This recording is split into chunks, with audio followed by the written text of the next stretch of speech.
In today's video, I'm going to teach you how to deactivate Oanda account. Before we dive in, it's important to understand what deactivation means here. On this platform, deactivating your account is the same as closing it entirely. There isn't a simple one-click deactivate button in most cases, so you'll need to follow a short process and submit a closure request. Once closed, you won't be able to place trades or use the account, so proceed only if you're sure. First, make sure you have no open trades. This is the #1 requirement. Open your trading platform and check your positions or portfolio view, and confirm that every position is fully closed. If even one trade is still running, support won't be able to process your request. Take a moment to refresh your platform or log out and back in, just to confirm the list is completely empty. Next, withdraw all your funds so your balance is exactly zero.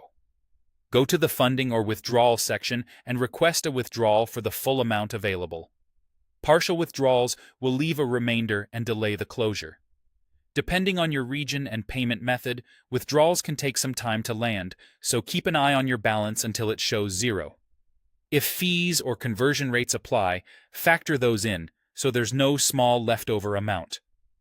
Once your account shows no open trades and a zero balance, contact support to request the closure.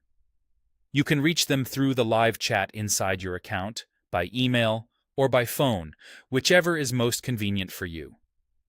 When you connect, clearly state, "I want to close or deactivate my Oanda account."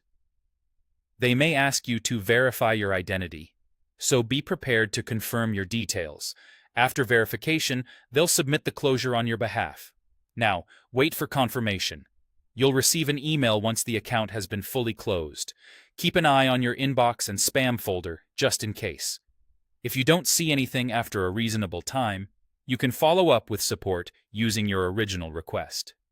In terms of timing, account closures typically take about 3 to 10 business days from the point all requirements are met. The key is meeting those requirements first: no open trades and no remaining balance. If either condition isn't satisfied, the closure won't proceed, and support will let you know what still needs to be done. That's it. Close your positions, withdraw your funds, request closure from support, and wait for the confirmation email. Follow these steps carefully, and your deactivation should go smoothly.